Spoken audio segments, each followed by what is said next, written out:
ॐ अज्ञानतिमिरान्धस्य ज्ञानञ्जनशलाकया चक्षुरुन्मीलितं येन तस्मै श्रीगुरुवे नमः। श्री चैतन्य चरितामृत मध्य लीला चैप्टर 15 प्रयास संख्या 248। तो अमोघ जो है घर में आ गए हैं। अमोघ को वहाँ से हटाने के लिए बड़ा प्लानिंग करी गई थी। पहले ही पता होता है घर में कौन एनवियस है, कौन कैसा है। तो ये जानते थे सार्वभौम भट्टाचार्य कि ये अगर आ गया तो कुछ ना कुछ गड़बड़ जरूर करेगा। तो वो गेट में पहरेदारी दे रहे थे, लेकिन बीच में भगवान को परोसने के लिए वो इधर उधर हुए और अमोघ तभी वहाँ से एंटर कर गया। और जैसे ही उसने इतना मात्रा में खाने की वैरायटी और क्वांटिटी को देखा तो वह निंदा करने लगा। जैसा हम चर्चा कर रहे थे कि निंदा ईर्ष्या के कारण होती है। हम किसी की निंदा जब भी करते हैं तो इसका मतलब उसके प्रति हमारे हृदय में ईर्ष्या है। ईर्ष्या कंपटीशन के भाव में होती है, इस भाव में कि मेरे पास कुछ नहीं है, इसके पास कुछ है, और जब है तो हम उसको नीचा कर दिखाना चाहते हैं कि जो भी उसके पास है वो वेस्ट है या वो व्यक्ति बेकार है वगैरह वगैरह। ये सटल रूप से होती है, कई बार इतना व्यक्त रूप से हमारे हृदय में हम सोचते नहीं हमें तो कोई ईर्ष्या नहीं है उससे, हमने तो गलती देखी और बोल दी। लेकिन ये समझने का विषय है वास्तव में इंटरनल हेट्रेड और ईर्ष्या पैदा हो रही होती है, तभी ये निंदा वास्तव में आती है। तो और ये आती है ये सोच के कि मैं भोगता हूँ। ये एनवियसनेस हमारे हृदय में कंपटीशन क्यों आता है कि मैं भोगता हूँ और मुझे भोगना चाहिए, दूसरों को नहीं मिलना चाहिए। ये भी बड़ी सटल रूप में है। ज़्यादा ऊपर ऊपर से सोचेंगे तो हमें लगेगा नहीं ऐसा कुछ नहीं है, मेरे दिमाग में तो ऐसा कुछ नहीं आता। लेकिन काफ़ी गहराई में जाके देखना पड़ेगा कि सच्चाई यही होती है। हम सोचते हैं कि हम ही भोगता है, हमारी ही तारीफ होनी चाहिए, हमें ही फेवर मिलना चाहिए, हमें अटेंशन मिलनी चाहिए। और ये आती है लैक ऑफ ह्यूमिलिटी की वजह से। तो ह्यूमिलिटी इस चीज़ का एक सलूशन है, और ह्यूमिलिटी आती है कृष्ण का दास बनने से, उनके बनने की प्रैक्टिस करने से। तो इस प्रकार से यदि हम भक्ति करेंगे तो ह्यूमिलिटी आएगी, जितना शुद्धता से करेंगे। और ह्यूमिलिटी आएगी तो कंपटीशन एनवियसनेस जाती जाएगी। इसके जाने से निंदा, क्रोध, ये सारी चीज़ें चली जाएंगी। लेकिन अमोघ जो है भक्ति में नहीं लगा हुआ था, तो वो निंदा करने लगा और बोला, एई अन्य तृप्त हया 10-12 जन, एकेला सन्यासी करे एते का भक्षण। इतना भोजन तो 10-12 लोगों को तुष्ट कर सकता है, लेकिन ये सन्यासी तो अकेले ही इतना सारा खा रहा है। 10-12 लोगों का खाना ये व्यक्ति अकेला खा रहा है। सुनीते भट्टाचार्य उलटी चाहिल, तार अवधान देखी अमोघ पलाइल। जब अमोघ ने यह कहा तो सार्वभौम भट्टाचार्य ने उसकी ओर घूर कर देखा। भट्टाचार्य का रुख देखकर अमोघ तुरंत भाग गया। ये बहुत ज्यादा बड़ी घटना हो गई वास्तव में। अगर सोचें तो एक विपदा आ गई। विपदा, आपने घर में किसी को बुलाया है वैष्णव को, और आपके घर के मेंबर ही उनकी निंदा कर दें तो आप पानी पानी हो जाते हैं कि क्या करा जाए। और भगवान को, यहाँ तो साक्षात भगवान को बुलाया था घर में, और ऐसे में घर का ही मेंबर उनकी निंदा कर रहा है, तो बहुत ही बड़ी विपदा आ गई थी। एक शर्म की बात हो गई थी, बहुत ज़्यादा ग्लानि की बात हो गई, क्या करें ऐसे में। तो सार्वभौम भट्टाचार्य को इतनी तीव्रता से गुस्सा आया था उस वक्त, जैसे हम कुछ दिन पहले डिस्कस कर रहे थे कि हम लोग बड़े उदारवादी बन जाते हैं कई बार। उदारवादी मतलब lack of love and attachment. ध्यान रखिए, अटैचमेंट से क्रोध आता है। एक ट्रांसेंडेंटल अटैचमेंट होती है और एक भौतिक अटैचमेंट होती है। भौतिक अटैचमेंट में हमारे बच्चे को कोई छू देता है, कुछ बोल देता है, मेरे बच्चे को केक नहीं मिला, मेरे बच्चे को मिठाई नहीं मिली, मेरे बच्चे को कुछ फेवर नहीं मिला, तो हमें क्रोध आता है। इसको हम भौतिक भाव कहते हैं। और जब भगवान के भक्तों के लिए कुछ हो और हमारे हृदय में कुछ, हम बोल रहे थे, कुछ अनईजीनेस लगनी चाहिए, थोड़ा रोष पैदा होना ही चाहिए। जैसे हमने एग्जाम्पल भी बताया था कुछ दिन पहले आपको ब्रजमंडल परिक्रमा का, तो ये नेचुरली आता है और ये प्रेम का लक्षण है। अगर हमारे अंदर नहीं आ रहा, कोई बात नहीं, कोई बात नहीं, चलो छोड़ो, माफ करो, माफ करो, माफ करो, तो इसका मतलब लैक ऑफ अटैचमेंट अभी है। अटैचमेंट और बढ़नी चाहिए। तो सार्वभौम कह सकते थे चलो चलो निकलो यहाँ से, कोई बात नहीं, चलो महाप्रभु मैं आपसे क्षमा मांगता हूँ। ये तो ऐसे ही बोलता रहता है। लेकिन इनको इतना ज़बरदस्त क्रोध आ गया था कि एक तरह से उसको मार ही डाले, मतलब जान से मार दें। ये समझ गया, अमोघ समझ गया कि बहुत बड़ा भयंकर खतरा है। क्रोध में कमजोर व्यक्ति के पास भी अनलिमिटेड पावर आ जाती है। और वो कुछ भी कर सकता है। हाँ, तो अमोघ तुरंत वहां से भाग लिया। भट्टाचार्य ने क्या किया, भट्टाचार्य लाठी नैया मारी ते धाइला, पाला इला मोग तार लाग न पाइला। भट्टाचार्य लाठी लेके उसके पीछे पीछे मारने के लिए दौड़े। वो भाग चुका था। अगेन हम सोचते चलो भाग गया, मुसीबत, माफी मांग लो, लेकिन जहाँ अटैचमेंट होती है वहां हृदय टूट जाता है, ऐसा कोई कर दे तो। हम्म? तो वो उसको मार ही डालना चाहते थे। उनका दामाद ही था वैसे तो। आप सोचिए, दामाद की तो बड़ी रिस्पेक्ट करी जाती है संसारिक रूप से, पूजा ही जाता है उसको। लेकिन यहाँ पर दामाद को लाठी लेके मारने, ये है हमारे सारे रिश्ते वैष्णव फिलोसफी के आगे फेल हैं। अगर कोई वैष्णव की निंदा करे तो फिर कैसा भी रिश्तेदार हो, वो रिश्तेदार यूजलेस रिश्तेदार है। यहाँ पर उन्होंने दिखाया लाइव कि अपनी बेटी का पति था, वो बेटी को बाद में कुछ भी कर सकता है, निकाल सकता है घर से, हाँ काफ़ी कुछ कर सकता है, लेकिन इन्होंने उसकी केयर नहीं करी और एक लाठी लेके उसको समाप्त करने के लिए। लेकिन अमोघ इतनी तेजी से भागा कि भट्टाचार्य उसे पकड़ नहीं पाए। तबे गाली शाप दीते भट्टाचार्य आइला, निंदा सुनी महाप्रभु हासीते लागिला। तब भट्टाचार्य को समझ में नहीं आया मैं क्या करूं, तो उनके मुंह से श्राप निकले, दामोद को गाली दी और श्राप देने लगे। तो इसलिए हम बार बार बता रहे हैं कि ऐसा नहीं है वैष्णव और लाइक हमेशा ही गाय के रूप में रहते हैं, हमेशा ही गाय बने रहते हैं। जरूरत पड़ने पर वैष्णव हनुमान की तरह पूरी लंका में आग लगा देते हैं। तो उन्होंने गाली दी और श्राप दिया। जब भट्टाचार्य लौटे तो उन्होंने देखा कि चैतन्य महाप्रभु के द्वारा की गई अमोघ की आलोचना सुनकर हंस रहे थे। अब ये तो भगवान थे। सुनी शाठीर माता शीरे, भूखे घात मारे, शाठी रांडी हईक इहा भले बारे बारे। जब भट्टाचार्य की पत्नी शाठी की माता ने इस घटना को सुना, आप सुनिए माँ का क्या रोल है, माँ के लिए तो पत्नी और दामाद बड़े इंपॉर्टेंट हैं। तो वह यह कहकर तुरंत अपना सर और छाती को पीटने लगी और बोली, ये शाठी को विधवा हो जाने दो। तो उन्होंने भी एक तरह से श्राप दिला कि ये इसका पति मर ही जाए तो अच्छा है। तो ये वैष्णव है, हम लोग तो ऐसे नहीं बन पा रहे हैं, लेकिन फिर भी एक एक स्टैंडर्ड ये स्थित करते हैं कि इनका भगवान से कितना अफेक्शन, कितना अटैचमेंट है, भक्तों से कितना अटैचमेंट है, उसके आगे कोई भी चीज़ मायने नहीं रखती है। तो ये अपना सर और छाती पीटने लगी और बोलने लगी कि वो मेरी बेटी यानी कि विधवा हो जाए। ये बहुत बड़ी माँ के लिए बहुत बड़ा दुख है, सबसे बड़ा दुख हो सकता है कि उनकी बेटी विधवा हो जाए। और ये उन्होंने खुद ही अपने मुंह से बोला कि उनकी बेटी जो है शाठी विधवा हो जाए। दुहार दुख देखी प्रभु दुहा प्रबोधिया, दुहार इच्छाते भोजन कैल तुष्ट हैया।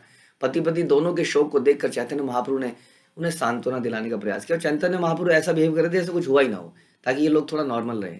हाँ, महाप्रभु ने दोनों की इच्छा पूर्ति के लिए प्रसाद ग्रहण किया। वहां पर महाप्रभु ने, अब तो महाप्रभु कुछ भी पालेंगे, अब तो उन्हें 24 लोगों का 100 लोगों का भी दे दोगे, क्योंकि उनको उनको तुष्ट करना है। तो उन्होंने पूरा प्रसाद पाया उनकी इच्छा पूर्ति के लिए और अत्यंत तुष्ट हुए। आचमन कराया भट्ट दिल मुखवास, तुलसी मंजरी लवण इलाची रस वास। जब चैतन्य महाप्रभु खा चुके थे तो भट्टाचार्य ने उनके मुंह, हाथ और पांव धुलाए, उन्हें सुगंधित मसाले, जैसे हम लोग कई बार थोड़ी सौंफ वगैरह खाते हैं, तुलसी मंजरियां, लवंग तथा इलायची खाने को दी। सर्वांगे पराइला प्रभुर माल्य चंदन, दंडवत हैया भले सदैन्य वचन। फिर भट्टाचार्य ने चैतन्य महाप्रभु को फूल माला पहनाई और उनके शरीर पर चंदन का लेप किया। नमस्कार करने के बाद भट्टाचार्य ने विनय पूर्वक इस प्रकार का निवेदन किया, निंदा कराई ते तोमा आनी नो निज घरे, यही अपराध प्रभु क्षमा कर मोरे। मैं आपको अपने घर आपकी निंदा कराने के लिए ही लाया। हाँ, उनके हृदय से ये निकल नहीं रहा था, तो बोले कि यह बहुत बड़ा अपराध है और मैं इसके लिए क्षमा प्रार्थी हूँ। कैसे मतलब वैष्णव की निंदा हो गई, भगवान की निंदा हो गई, इनका हृदय टूट चुका था वास्तव में बिल्कुल ही। तो एक क्षमा मांग रहा, अभी तक इनके हृदय से बात निकल नहीं रही थी कि मैं आपको निंदा कराने के लिए तो लेके आया अपने घर में, बहुत बड़ा अपराध हो गया, मैं इसके लिए क्षमा ही मांग सकता हूँ। प्रभु कहे निंदा नहे सहज कहिला, इहा ते तो मार कीबा अपराध हैला। चैतन्य महाप्रभु ने कहा अमोघ ने जो कुछ कहा है वह सही तो है। मैं एक सन्यासी हूँ, क्या मुझे इतना खाना चाहिए? अतएव यह निंदा नहीं है। इसमें आपका क्या अपराध है? आप इसमें क्या ही कर सकते थे? आपने तो पूरी एहतियात बरती थी। एतबली महाप्रभु चलिला भवन, भट्टाचार्य तार घरे गेला तार सने। ये कहकर चैतन्य महाप्रभु वहां से चलकर अपने घर में वापस आ गए और सार्वभौम भट्टाचार्य भी उनके साथ साथ आ गए। प्रभु पदे पड़ी बहु आत्मनिंदा कैला, तारे शांत करी प्रभु घर पठाइला। अब ये भूल ही नहीं पा रहे थे इस बात को, मतलब इससे निकल ही नहीं पाए उभार कि ऐसा कैसे हो गया। तो पीछे पीछे चल पड़े और बार बार वहां जाकर भी उनके चरणों पर गिरकर आत्मनिंदा में अनेक बातें कहने लगे, अपनी बुराइयां करते गए, मैं ऐसा ही हूँ, मैं एक दुष्ट हूँ, मेरे हृदय में सेवा का भाव ही नहीं था, तभी तो ऐसा हो गया, मेरी लापरवाही से ऐसा हुआ, मेरी वजह से आपकी निंदा हुई, हाँ मुझे मर जाना चाहिए, बहुत कुछ अपने बारे में बोलने लगे। तब महाप्रभु ने उन्हें किसी तरह शांत किया और घर में वापस भेज दिया। घरे आसी भट्टाचार्य शाठिर माता सने, आप निंदिया किछु भले न वचने। अपने घर लौटकर सार्वभौम भट्टाचार्य ने शाठी की माता से परामर्श किया और फिर अपनी निंदा करते हुए इस प्रकार से बोले, चैतन्य गोसाई निंदा सुनिल यहाँ हईते, तारे वध कैले हया पाप प्रायश्चिते। जिस व्यक्ति ने चैतन्य महाप्रभु की निंदा की, यदि उसका वध कर दिया जाए तो उसके पाप कर्म का प्रायश्चित हो सकता है। इतना हमने कई बार सुना है इसके बारे में, निंदा, लेकिन somehow this is our hobby, है ना। हॉबी कैसी चीज, हॉबी क्या चीज़ होती है? जो हम नेचुरली करने लगते हैं, उसके लिए हमें प्रेरित नहीं करना पड़ता। हॉबीज लाइक कि हम अंदर से इंक्लिनेशन है, चलो कुछ ऐसा करें, आओ फुटबॉल खेलें, आओ कुछ खेलें, आओ कुछ करें, वैसी आइए निंदा करें, दिस इज़ आवर हॉबी। इसलिए इतना सुनने के बाद भी रोज ही कहीं ना कहीं हम निंदा कर ही देते हैं, करते ही रहते हैं। निंदा के बारे में हम बहुत कुछ सुन चुके हैं शास्त्रों में। हमने सुना, कितने ऐसे प्रसंग सुने, सती, दक्ष प्रजापति एंड शिव जी, उनके बाद सती ने क्या क्या किया, क्या सिद्धांत प्रस्तुत किए। सती संवाद में हमने बड़ा डिटेल में इसको सुना था कि सती कहती है कि जहाँ पर किसी का निंदा हो रही हो उसको मुंह तोड़ जवाब देना चाहिए पहले तो। अगर हम जवाब देने में सक्षम नहीं है, उसकी या किसी की जबान काटने में सक्षम नहीं है, तो वहाँ से चला ही जाना चाहिए। और मैं तो इतनी निम्न हूँ कि मुझे प्राणी त्याग देने चाहिए, तो वो अपने प्राण त्याग देती है, आप जानते ही हैं। हाँ, क्योंकि दक्ष प्रजापति ने शिव जी की घोर निंदा करी थी। तो सोचने का विषय ये है कि कई बार हम निंदा नहीं करते हैं, लेकिन हमारा संग ऐसा बना हुआ है, लेकिन हम उस संग से बड़े अटैच हैं। ऐसे मैंने देखा है परंपरा में कि हम परंपरा में आते हैं, गुरु की वजह से हमें वैष्णव मिलते हैं, उन वैष्णव से हमारी मित्रता होती है। वो मित्रता इतनी इम्पोर्टेंट हो जाती है कई बार, हाँ, कि सब कुछ बन जाती है। ये दोस्ती हम नहीं तोड़ेंगे, और उस दोस्ती के आधार को हम भूल जाते हैं। हमारा संप्रदाय, श्रील प्रभुपाद या हमारे गुरु, और इस चक्कर में दोस्ती आपस में कई बार सारी फिलॉसफी को तोड़ते हैं, बैठ के योजनाएं बनाते हैं, गलत चीज़ें बोलते हैं, निंदा करते हैं, और ये भूल जाते हैं कि हमारा आधार भी तो वही थे, ये दोस्ती हमें मिली वहीं से थी। लेकिन जो परम वैष्णव है, हमने देखा है, वो यदि कृष्ण गुरु वैष्णव से संबंधित कहीं पर कॉम्प्रोमाइज़ होता है तो दोस्ती को तोड़ देते हैं, which is an ideal behaviour. कि फिर उस दोस्ती की क्या आवश्यकता है, वो वहीं से तो मिली थी। लेकिन जो अटैच्ड आदमी होता है, हम कहते हैं संसार से रिश्ते को हम डिटैचमेंट पैदा करते हैं, और यहाँ आकर हम वैसी ही अटैचमेंट पैदा कर लेते हैं, रिश्तों वाली अटैचमेंट। कैसे पता चलेगा कि ये रियल अटैचमेंट है या रिश्तों वाली अटैचमेंट है, या दिव्य अटैचमेंट है या मटेरियल अटैचमेंट है? जहाँ पर वैष्णव फिलॉसफी या वैष्णव सिद्धांतों का बहिष्कार किया जा रहा हो, वो संसारी अटैचमेंट है। यानी कि साथ में बैठ के जहाँ पर ग्लोरिफिकेशन ना की जाए, साथ में बैठ के जहाँ पर शास्त्रों का पठन ना किया जा रहा हो, डिस्कशन ना किया जा रहा हो, सेवाओं का डिस्कशन ना किया जा रहा हो, और कुछ भी करा जा रहा हो, समझ लीजिए वो भौतिक रिश्ता है, भौतिक अटैचमेंट है, वो वैष्णव रिश्ते नहीं है। हम सोचते हैं मेरा वैष्णव से रिश्ता है, मैं तो वैष्णव के पास जाएंगे, खाएंगे पिएंगे, लेकिन वहाँ अगर हम ना तो कृष्ण की चर्चा कर रहे हैं, ना गुरु की, ना वैष्णव की, ना सेवाओं की, ना फिलॉसफी की, और कुछ और चर्चा कर रहे हैं, तो एक और मैटीरियल रिश्ता हमने यहाँ पर आके बना लिया है, जिसमें निंदा होना बड़ा स्वाभाविक है। ध्यान रखिए, ऐसा हम बोलते हैं, ऐसा हम सुनते हैं कि जब जब हम कृष्ण भावना मृत में नहीं होते तब हम माया में होते हैं। यदि हम कृष्ण संबंधित चर्चाएं नहीं कर रहे हैं तो हम माया की चर्चा कर रहे हैं, और उसमें निंदा बट नेचुरल है। आप संसार में देखिए, ऑफिस के कुलीग्स हैं, इवन सीनियर्स लोग हैं, डायरेक्टर्स लोग भी आपस में मीटिंग कर रहे होंगे तो किसी सबॉर्डिनेट की निंदा कर रहे होंगे, सबॉर्डिनेट मिल रहे होंगे तो अपने बॉस की निंदा कर रहे होंगे या किसी कुलीग की निंदा कर रहे होंगे। घर में रिश्तेदार, एक रिश्ता दूसरे रिश्ते की निंदा कर रहा होगा। ये संसार में स्वाभाविक चीज़ है, और हम संसार छोड़ के भक्ति में आते हैं और वही स्वाभाविक चीज़ यहाँ भी करने लगते हैं। तो यहाँ बता रहे हैं कि जिस व्यक्ति ने निंदा करी उसका वध ही कर देना चाहिए, ऐसा बता रहे हैं। वैष्णव की निंदा के विषय में स्कंद पुराण का निम्नलिखित उद्धरण है। स्कंद पुराण क्या बोलता है? मार्कंडेय तथा भागीरथ की इस वार्ता में कहा गया, हे राजन, जो महाभागवत का उपहास करता है उसके पुण्य कर्मों का, उसका ऐश्वर्य, उसका यश, उसके पुत्र नष्ट हो जाते हैं। सारे वैष्णव महान आत्मा होते हैं, जो भी उनकी निंदा करता है वह महारौरव नामक नरक में जा पड़ता है, उसके साथ उसके पूर्वज भी जाते हैं। जो कोई वैष्णव का वध करता है या उसकी निंदा करता है, और जो कोई वैष्णव से ईर्ष्या करता है और उस पर क्रुद्ध होता है, और अथवा जो कोई वैष्णव को देखकर नमस्कार नहीं करता, हर्ष का अनुभव नहीं करता, वह निश्चित रूप में नरक में गिरता है। और हरि भक्ति विलास में द्वारका महात्म्य में ये बताया गया कि प्रहलाद महाराज तथा बलि महाराज की वार्ता में कहा गया कि जो पापी लोग महान आत्मा ऐसे वैष्णव की निंदा करते हैं उन्हें यमराज अत्यंत कठोर दंड देते हैं। उसके बाद में भक्ति संदर्भ भगवान विष्णु की निंदा करने के विषय में जीव गोस्वामी लिखते हैं, जो भगवान विष्णु तथा उनके भक्तों की निंदा करता है वह अपने 100 जन्मों में अर्जित पुण्य खो देता है। ऐसा व्यक्ति कुंभी पाक नरक में सड़ता है, और जब तक सूर्य और चांद का अस्तित्व रहता है तब तक कीड़ों द्वारा काटा जाता है। अतएव भगवान विष्णु तथा उनके भक्तों की निंदा करने वाले व्यक्ति का मुंह तक नहीं देखना चाहिए। ऐसे व्यक्तियों का संग करने का भी कभी भी प्रयास नहीं करना चाहिए।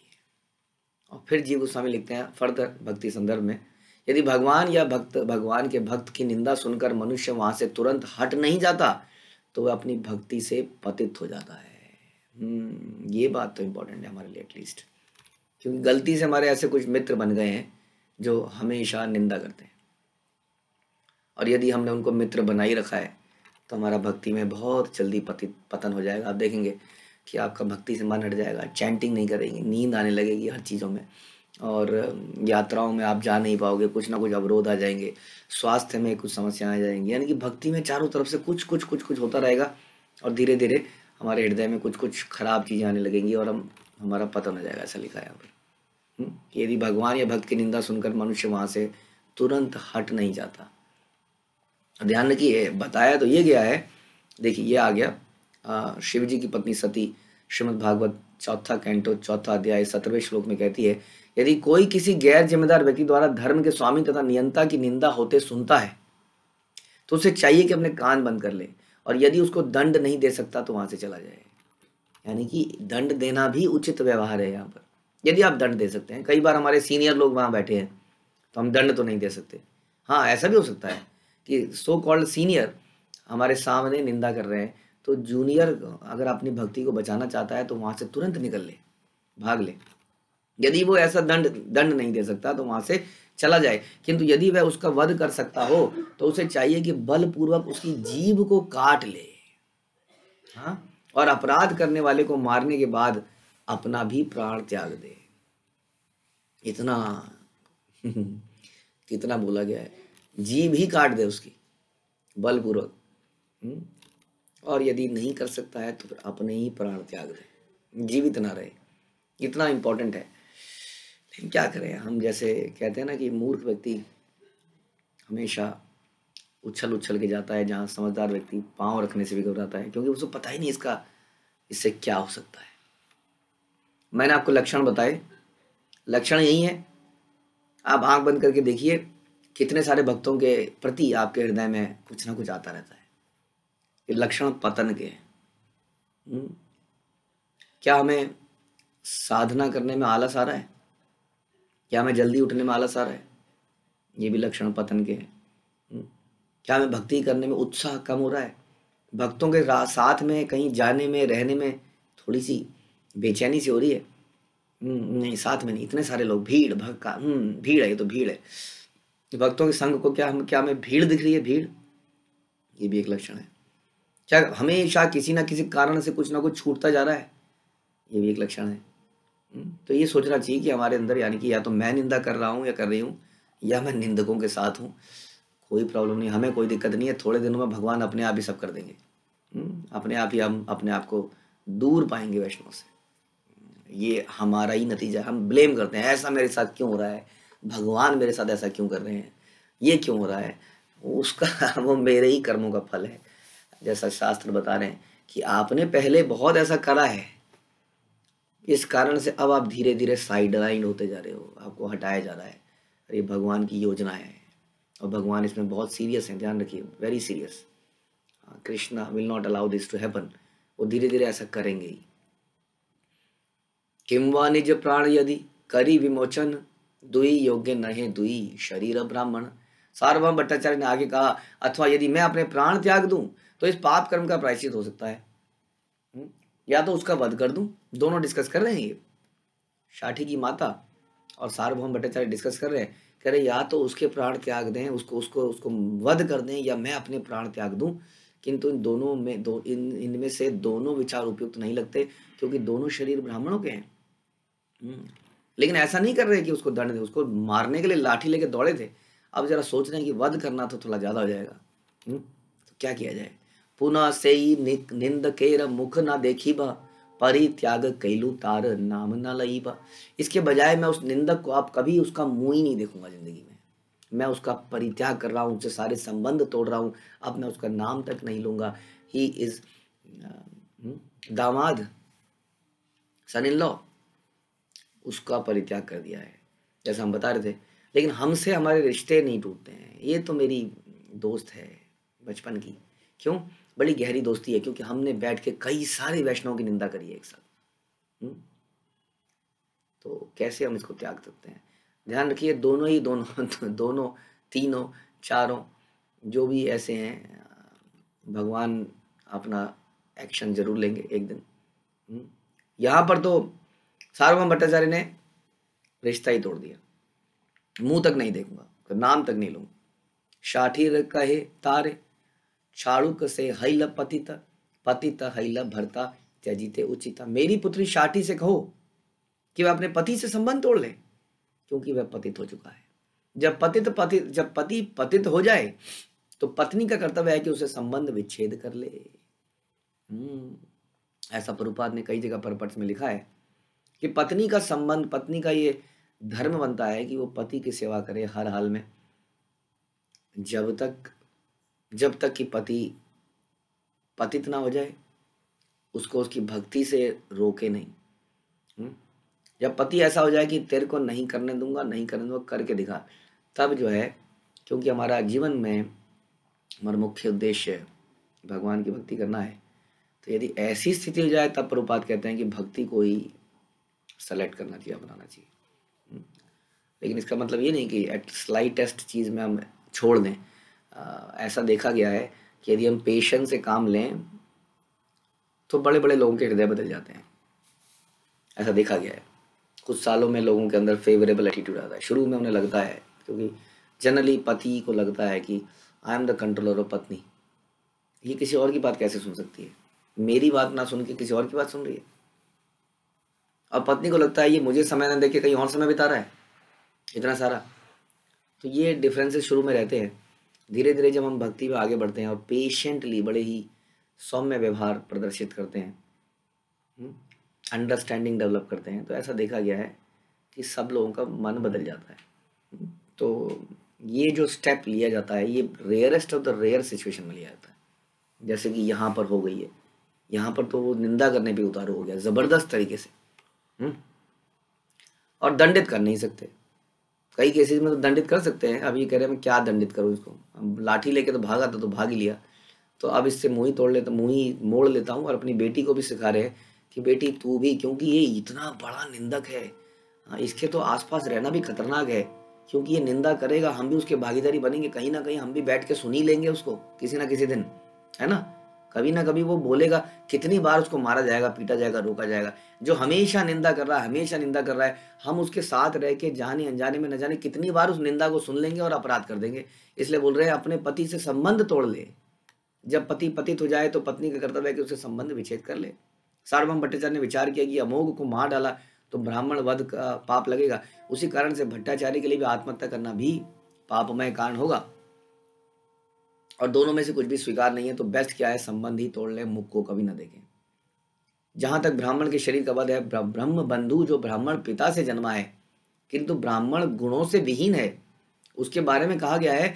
भगवान कृष्ण ने कहा श्रीमद् भागवत में 1.7.53, ब्रह्म बंधु का वध नहीं करना चाहिए, किंतु यदि वह आतताई है तो उसका वध अवश्य कर देना चाहिए। और श्रीधर स्वामी कहते हैं इसी श्रीमद् भागवत के श्लोक में कि यदि आतताई वेदांत का बहुत बड़ा विद्वान है तो भी अन्यों का वध करने की ईर्ष्या के कारण उसका वध कर देना चाहिए।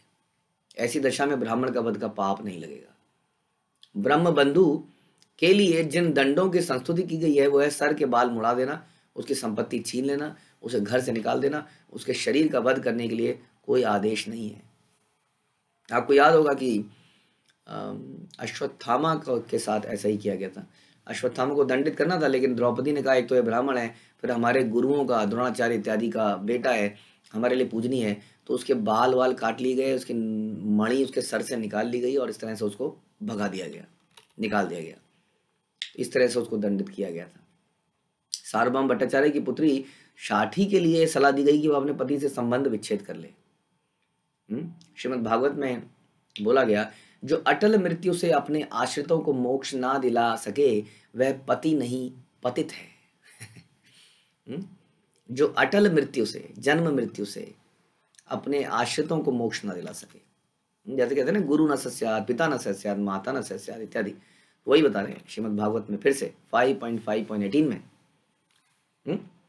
यानी कि हमें पति बनने का राइट तभी तक है जब हम अपने आश्रितों को जन्म मृत्यु के बंधन से छुड़ा सकें। इसी बात के लिए हम पति बने थे, इसी बात के लिए आपको घर का मुखिया बनाया गया था, इसी बात के लिए आपको पिता भी बनाया गया था, इसी बात के लिए आपको माता बनाया गया था। लेकिन माता सोचती है कि बहुत बढ़िया कंपनी का सेरेलैक खिला देंगे तो बहुत बढ़िया परवरिश हो जाएगी, बहुत बढ़िया कंपनी का वाटर, बहुत बढ़िया कंपनी का रेडी टू ईट एंड बहुत सारे फूड एंड बहुत सारे क्लोथ्स, एकदम कोमल कोमल टच, एकदम स्पर्श, एकदम रेशम जैसे कपड़े पहना देंगे, और उसके बाद में धीरे धीरे बेस्ट इन क्लास स्कूल्स में एडमिशन करा देंगे तो परवरिश हो गई। यहाँ तो बता रहे हैं कि वो व्यक्ति वास्तव में पति, पिता, माता कहला ही नहीं सकता है, जो अपने संतानों को, अपने पति को या अपनी पत्नी को, अपने डिपेंडेंट्स को जन्म मृत्यु से छुड़ा ना सके। यानी कि जो उनकी भक्ति ना कराए, जो उनको भक्ति में प्रोत्साहित ना कर पाए, आगे ना बढ़ा पाए, उसके बारे में बात हो रही है। ना पतिश्च स स्यान मोचयेद्य समुपेत मृत्युम। यदि मनुष्य कृष्ण भावनामृत नहीं है और आध्यात्मिक शक्ति से विहीन है तो वह जन्म मृत्यु के चक्र से अपनी पत्नी की रक्षा कैसे करेगा। फलता ऐसा व्यक्ति पति नहीं माना जा सकता। पत्नी को कृष्ण भावनामृत में प्रगति करने के लिए अपना जीवन तथा सर्वस्व कृष्ण को अर्पित कर देना चाहिए। यदि वह कृष्ण भावनामृत का परित्याग करने वाले पति से अपना संबंध तोड़ लेती है तो वह द्विज पत्नियों अर्थात यज्ञ संपन्न करने में व्यस्त ब्राह्मणों की पत्नियों के पद चिन्हों का अनुसरण करती है। आप कहेंगे ऐसा कहीं शास्त्र में हुआ है कहीं जो आप बोल रहे हो? प्रभुपाद थोड़ा एक्सट्रीमिस्ट बात नहीं कर रहे हैं? तो प्रभुपाद बता रहे हैं, मैंने तो नहीं कहा, प्रभुपाद कह रहे हैं देखिए श्रीमद् भागवत में 10वें कैंटो में ये प्रसंग आता है ब्राह्मण पत्नियों का, जिसमें कि ब्राह्मण लोग यज्ञ करने में व्यस्त हैं और भगवान कृष्ण बलराम अपने सखाओं को भेजते हैं कि जाइए इन ब्राह्मणों से थोड़ा प्रसाद मांग लीजिए, भोग या प्रसाद मांग लीजिए, हमें भूख लगी है। और ये मांगने जाते हैं और ब्राह्मण कहते हैं नहीं जी नहीं, we are busy in doing यज्ञ, नॉट पॉसिबल, जाइए, मना कर देते हैं, बिल्कुल आउटराइटली रिजेक्टेड, नॉट पॉसिबल, हम नहीं दे सकते। जिस भगवान की प्रसन्नता के लिए यज्ञ कर रहे हैं उन्हीं को मना कर देते हैं। और उनकी पत्नियां, उनके पतियों ने मना कर दिया है, लेकिन उनकी पत्नियां घर के चीजों को ला ला के कृष्ण बलराम और उनके सखाओं को खिलाती है। और इस तरह से देखा जाए प्रभुपाद ये बता रहे हैं कि वो अगेंस्ट जाके कुछ कार्य करती है। तो अगेन वही बात आ जाती है, उदारवादिता, पतिव्रता, ये सारे जो नियम बनाए गए ये कृष्ण भावनामृत के आधार पर हैं, ध्यान रखिए। उदारवादी मतलब जीवेर दया, किस तरीके से दया, not at the cost of Vaishnav relationship, not at the cost of कि हम किसी की निंदा करें या किसी की निंदा सुने और हम बड़े उदारवादी, बड़े सौम्य हृदय के बने रहे। नहीं नहीं नहीं, माफ कर देना चाहिए, सुहृदम, तितिक्षस्वा, टॉलरेट। वैष्णव निंदा टॉलरेट करने को नहीं बोला गया है कभी। हाँ, टॉलरेट अपने ऊपर किए गए अपमान को टॉलरेट करने को बोला गया है। तो वैसे यहाँ बता रहे कि कई बार ऐसा भी करना पड़ सकता है, हाँ, कि परिवार वाले भक्ति नहीं करने दे रहे हैं तो संबंध विच्छेद करे गए, जैसा कि मीराबाई एक और एग्जाम्पल है, गोपियों का तो एग्जाम्पल है ही है, यहाँ ब्राह्मण पत्नियों का एग्जाम्पल है जिन्होंने ऐसा किया। लेकिन जैसा कि हमने बताया ये सारे कार्य किसी के निरीक्षण में करने चाहिए, कोई सर पे होना चाहिए, नहीं तो सब अराजकता फैल जाएगी। जरा सा कुछ होगा घर में, आप कहेंगे भाड़ में गए तुम, भाड़ में गए तुम्हारा खाना, भाड़ में गया तुम्हारा चूल्हा। किसी सीनियर भक्त से जो गाइड करे, क्योंकि हम पहली कोशिश हमारी यही रहती है कि ये मामले सुलझ जाए, और जनरली देखा गया है थोड़े से शांति से अगर जिया जाए तो ये मामले सुलझ जाते हैं।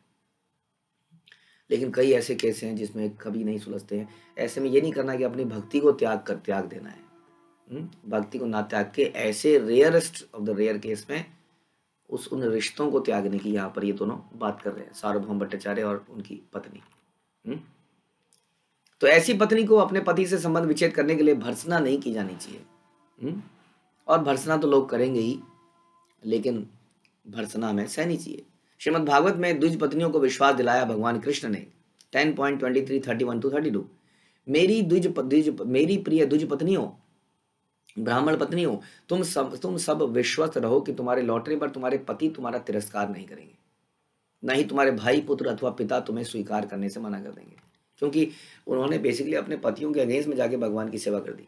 तो भगवान यहाँ विश्वास दिला रहे हैं कि तुम्हारी रक्षा करूंगा मैं, डोंट वरी। ऐसा नहीं है कि तुम्हें निकाल देंगे कि तुमने क्यों हमारे अगेंस्ट में जाके ऐसा किया।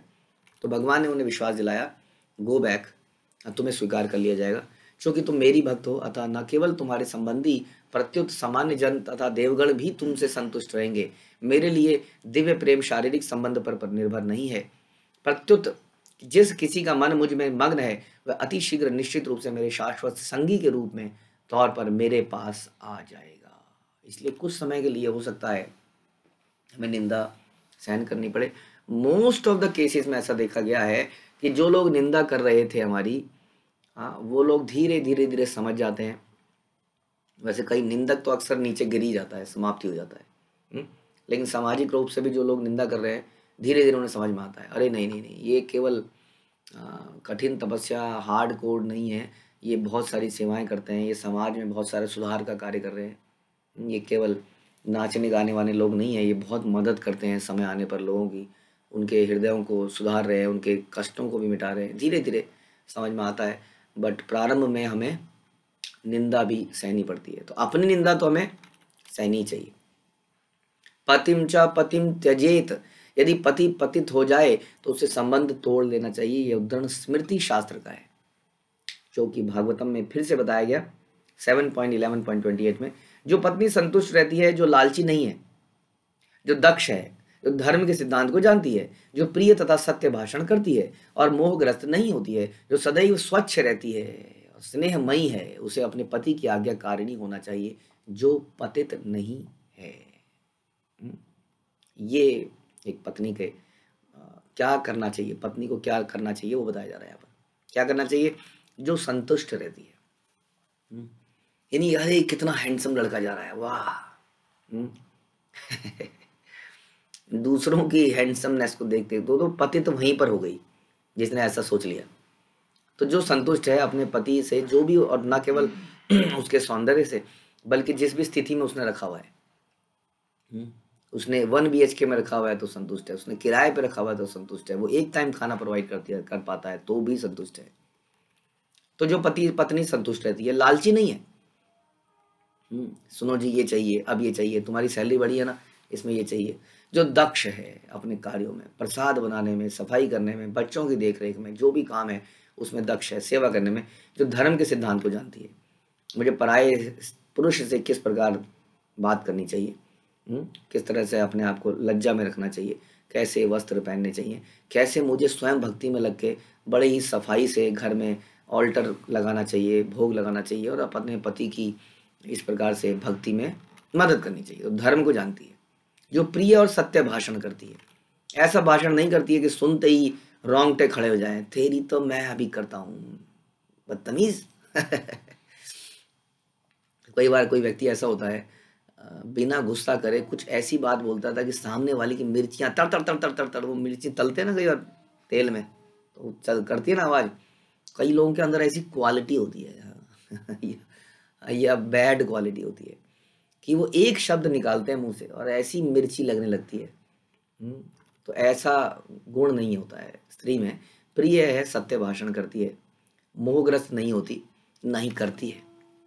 अपनी मुद्राओं से, अपने शारीरिक अट्रैक्शन से वो ना तो किसी गैर को बल्कि अपने पति को भी मोहित नहीं करती।